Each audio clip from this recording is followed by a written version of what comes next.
The air inside the small Tokyo dojo was thick with heat, sweat, and pride. Wooden floors gleamed under the light, echoing every step with the precision of a heartbeat. Students moved in unison, punching and shouting, their discipline sharp, almost mechanical. That morning, the atmosphere shifted when a visitor entered, a young man with quiet eyes and an aura that didn't need words. Bruce Lee had arrived, not as a challenger, but as an observer. The dojo's master, Sensei Tanaka, was a respected karate instructor, known for his rigid discipline and unshakable confidence in his art. When Bruce entered, murmurs filled the room. Some recognized him from the Hong Kong martial arts scene. Others only saw a stranger in plain clothes, smaller, leaner, almost fragile compared to the muscular karatekas. Sensei Tanaka approached, bowing slightly, more as formality than respect. "You are the one who speaks of kung fu?" he asked, his tone measured but laced with superiority. Bruce smiled politely. "I practice Chinese kung fu, yes. I've come to watch your students. They move well." Tanaka's lips curved into a smirk. "Watch, yes, but here we train real fighters. Karate is about power, precision, discipline. Kung fu," he paused, his gaze sharp, "is more dance than combat." The dojo went quiet. Every student froze. The insult hung in the air like a blade. Bruce didn't flinch. He'd heard this before. The dismissive tone, the arrogance born from ignorance. He simply tilted his head. "You believe kung fu won't work?" Tanaka laughed softly, as if amused by a child's question. "It looks beautiful, yes, but against real force it fails. In a real fight, you'd be on the ground before you blink." Bruce's expression didn't change. He stepped forward, bowing respectfully. "Perhaps," he said quietly, "but I've found that truth and theory rarely share the same mat." The sensei's eyes narrowed. "Are you challenging my art?" Bruce shook his head. "I challenge only misunderstanding." Whispers ran through the students. One of them, a young brown belt, whispered, "He's mocking Sensei." Tanaka raised his hand. "Enough," he said. Then he looked back at Bruce. "Show me then. Show us how your kung fu stands against karate." Bruce hesitated, then nodded. "If you insist." He took off his shoes, his movements unhurried, every gesture carrying calm precision. He stepped onto the wooden floor, facing Tanaka. The master squared his shoulders, confident. He'd humbled many opponents before, boxers, wrestlers, even judo practitioners. All had fallen before his fast, punishing strikes. He gestured for Bruce to attack first. "Come," he said. Bruce stood still, his breathing calm. "No," he replied. "You come." A faint chuckle rippled through the students. Tanaka frowned. Then, in a single explosive movement, he lunged forward, a perfect front punch aimed at Bruce's chest. The room filled with a sharp kiai. But before anyone could blink, Bruce moved. He didn't block. He didn't step back. His body shifted just slightly, as if guided by air itself. His right hand struck forward, faster than thought. A straight, precise hit to Tanaka's solar plexus. The sound was like a whip crack, short, brutal, final. The sensei froze mid-motion. His punch stopped halfway, his breath caught. For a moment, no one understood what had happened. Then Tanaka's knees bent, his face turned pale. He exhaled sharply, one hand clutching his chest, gasping for air. Bruce stepped back, bowing deeply. "You said kung fu wouldn't work," he said softly. "Now you know it does." The dojo was silent. No student dared move. The man they revered had been silenced in 5 seconds, but Bruce didn't smile. He didn't celebrate. He walked to the door, shoes in hand, and before leaving, turned and said, "A style is only as strong as the mind that guides it. Learn that, and you'll stop seeing difference, only truth." As the door closed behind him, the student stood motionless. Sensei Tanaka, still recovering his breath, finally whispered to himself, "He moved like water." That day, the dojo learned humility, not from defeat, but from the grace of the man who had nothing to prove. By sunset, the story had already escaped the dojo walls. Tokyo, had a way of carrying rumors faster than the wind. A Chinese man silenced a karate master with one strike, they whispered in alleys, bars, and tea houses. Some dismissed it as exaggeration. Others swore they had seen it with their own eyes. But truth has its own current. It always finds its way downstream. Bruce Lee returned to his small apartment near Shinjuku that night, unaware of how far the story had traveled. He sat quietly on the tatami floor, his breathing steady, a cup of tea cooling beside him. Fighting, for him, was never about victory. It was about clarity, the meeting point between mind and movement, yet he knew what his demonstration would provoke.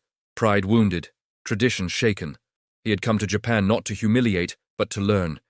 He respected the roots of karate, its discipline, its structure, but he also saw its limitation, the cage of repetition. Too rigid, he murmured to himself. When water meets rock, it finds a way around. A soft knock came at his door. When he opened it, he saw a familiar face. Akira, one of Tanaka's students. The young man bowed deeply, shame and awe mixed in his eyes. "Lee-san, may I come in?" Bruce nodded, gesturing him inside. The student hesitated, removing his shoes before stepping onto the mat. "I watched what happened today," Akira began. "Sensei is proud, but not evil. He teaches us strength, but not understanding." Bruce smiled faintly. "Strength without understanding is like a sword without a hand." Akira lowered his head. "I thought you humiliated him, but now I see." "You were merciful. You could have broken him." Bruce poured him tea. "Mercy isn't weakness. It's control. The true fight is always within." They sat in silence for a moment, the distant hum of the city filling the space. Akira looked up again. "Can you teach me? Not kung fu, but how to move like that?" Bruce looked thoughtful. "To move like that, you must first learn to stop thinking about movement. When you punch, don't punch. Be the punch. When you breathe, don't count the breaths. Become them." Akira nodded, though confusion still clouded his face. Bruce laughed softly. "It sounds strange now. Someday you'll understand." That same night, in another part of the city, Sensei Tanaka sat alone in the empty dojo. His students had gone home, leaving only silence and the faint scent of incense. His ribs still ached from the impact. He stared at the wooden floor where Bruce had stood, calm, fearless, without arrogance. For the first time in decades, Tanaka questioned everything he believed about strength. He remembered the flash of movement, the stillness before it, how the young man hadn't even seemed to attack, just become the strike. 5 seconds, Tanaka whispered. 5 seconds erased 40 years of certainty. The next morning, before sunrise, he returned to the dojo and began again. Slower this time, each movement deliberate, humble. For the first time in his life, his bow to the mat carried gratitude, not pride. By the end of the week, the whispers had grown louder. The karate master seeks the man who moved like water. Journalists came. Students flocked. Everyone wanted to know, who was Bruce Lee? Yet when they found him, they did not find a fighter training for fame. They found a man meditating in the park, watching the way the wind bent the grass. When a reporter asked, "Are you the man who defeated Sensei Tanaka?" Bruce only smiled. No one was defeated. A man met his reflection and learned something new. The quote made headlines. But those who met him in person knew there was more behind the words. Something deeper, something unsettling. For Bruce, every confrontation was a lesson, every opponent a mirror. That week, Akira began training under him in secret. In an abandoned warehouse near the river, Bruce taught him not techniques, but ideas, balance, flow, awareness. Karate uses strength, Bruce said, circling slowly. Kung Fu uses balance, but real mastery uses truth. Truth doesn't need a name or style. Akira nodded, trying to follow. Bruce flicked his hand, and before Akira could blink, his wrist was locked and released in one smooth motion. You see? No thought, just expression. The student looked at his teacher with awe. It's like poetry without words. Bruce smiled. Exactly. Outside, the wind carried faint echoes of laughter and movement. Two men, one teaching, one discovering, both unknowingly shaping the future of martial arts. In a world obsessed with victory, Bruce was quietly planting something greater: understanding. Days turned into weeks, and what began as a whisper had become a legend, whispered across borders. Martial artists from Hong Kong, Seoul, and even San Francisco spoke of the young man who had silenced a Japanese master without anger or arrogance. They said he moved like the wind, struck like light, and left behind only silence, not humiliation, but reflection. But Bruce Lee never sought to be a legend. He sought truth. Every morning he trained before sunrise, kicks slicing the air, punches echoing against the stone walls of his small courtyard. His movements were poetry in motion, yet each strike came with meditation. To him, the body was not a weapon, but an instrument of the mind. "If you fight for ego," he would whisper, "you lose before the battle begins." Akira, now his daily companion, was transforming. The stiffness that once defined his karate stances had softened into fluidity. His strikes no longer cut through the air, they flowed through it. One morning, as the sun painted the horizon gold, Bruce stopped him mid-practice. "Stop trying to look strong," he said gently. Akira froze. "But isn't strength the goal?" Bruce shook his head. "Strength is the shadow, understanding is the source." He guided Akira's arm, showing how tension blocked energy. "Feel this?" he asked, pressing the student's shoulder. "You're resisting yourself. When you let go, power will find you." Akira relaxed, breathed, and tried again. The movement changed. Bruce smiled. "Now you're not fighting. You're being." That afternoon, Sensei Tanaka himself appeared at the door of the small courtyard. His presence startled Akira, but Bruce only nodded, as if he'd been expecting him. "Sensei Tanaka," Bruce said softly. "Please come in." The older man bowed deeply, a bow of respect, not ritual. "I came to thank you," Tanaka said, "and to apologize. My pride blinded me. You opened my eyes in 5 seconds, but it took 5 weeks for me to see." Bruce returned the bow. "A true master keeps learning. That's what makes you one." Tanaka studied him for a long moment. "Your movement. It was beyond technique, beyond art. What do you call it?" Bruce smiled faintly. "I call it being like water. Water has no style, yet it shapes everything it touches. That's what Kung Fu means to me. Adaptability, honesty, expression." Tanaka nodded slowly, humbled. "I trained my students to win. You train them to understand. That is the greater victory." Bruce placed a hand on his shoulder. "Maybe we can both teach, together." The next week, the two men stood side by side at the dojo. The students, uncertain and wide-eyed, watched as the once-divided masters bowed to each other. "Today," Tanaka announced, "we learn something new. Not karate, not kung fu, something beyond both." Bruce stepped forward.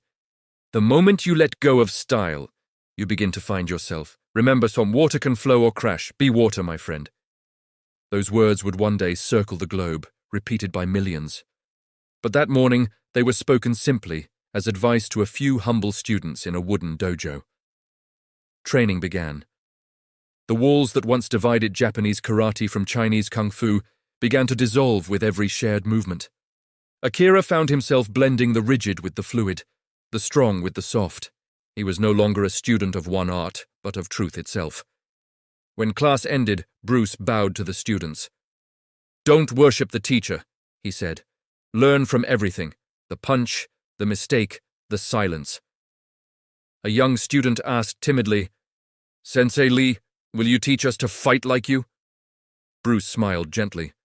"No, I'll teach you to think like yourself." As the dojo emptied, Sensei Tanaka remained behind. "You've changed this place," he said quietly. Bruce looked at the open doors, sunlight spilling across the floor. "I didn't change it," he replied. "I reminded it to breathe." Outside, the cherry blossoms were beginning to fall, silent, graceful, unstoppable. Just like the lesson that had begun with 5 seconds of silence and spread like wind across the world. Years passed, and the story of that single strike, that 5 seconds of stillness, became more than legend. It became philosophy. From Hong Kong to Hollywood, from dojo mats to film screens, Bruce Lee's message traveled farther than any punch could reach. Yet to him, fame was never the destination. It was merely an echo of understanding. In 1971, long after his time in Tokyo, Bruce stood once again before a crowd. This time not of fighters, but of seekers. He was giving a seminar in California, surrounded by students of every discipline: karate, judo, boxing, taekwondo. They had all come to learn from the man who had broken boundaries. He walked across the mat slowly, barefoot, wearing simple black trousers and a calm smile. "Everyone asks me how to fight," he said, "but no one asks me why." The room fell silent. He continued, "When I was younger, I wanted to prove Kung Fu could defeat anything. I was angry when people said it wouldn't work. That anger gave me speed, but not peace. Then I learned the purpose of combat isn't to destroy your enemy, but to destroy your ignorance." A man in the audience raised his hand. "So, Master Lee, what happened that day in Japan? Did you defeat him?" Bruce smiled faintly. "No, I defeated myself." He paused, letting the words settle. "When I struck him, I saw in his eyes not an enemy, but another student of truth. That's why I stopped after one hit. The lesson was enough." He then invited a volunteer to the mat, a young woman from Brazil, a brown belt in karate. She bowed deeply, trembling with both excitement and fear. "Don't be afraid," Bruce said softly. "I won't hurt you. Just try to hit me." She lunged, fast and precise. Bruce moved, not with aggression but with grace. A parry, a step, a gentle tap to her shoulder. She froze, realizing he'd found an opening without striking. "See," he said, "the goal isn't domination. It's awareness. If you're truly aware, you don't need to fight at all." Applause erupted, but Bruce simply smiled, bowing to her. "Thank you for teaching me." The students looked puzzled. He had taught her, yet he thanked her. He explained, "Every encounter teaches both sides. That is the beauty of martial art. It's a conversation, not a conquest." After the seminar, Bruce walked alone along the beach. The ocean roared like an ancient teacher, waves colliding and retreating endlessly. He stopped, closed his eyes, and listened, the same way he had listened in the dojo years ago before striking Tanaka. Behind him, Akira approached, older now, dressed in a simple white guy. "Master Lee," he called gently. Bruce turned, smiling. "Akira, you came far." "I did," the man said. "But I still can't move like water." Bruce laughed softly. "That's because you're trying to be water. Just be you. The river doesn't envy the sea. It simply flows toward it." Akira bowed deeply. "Sensei Tanaka passed last winter," he said quietly.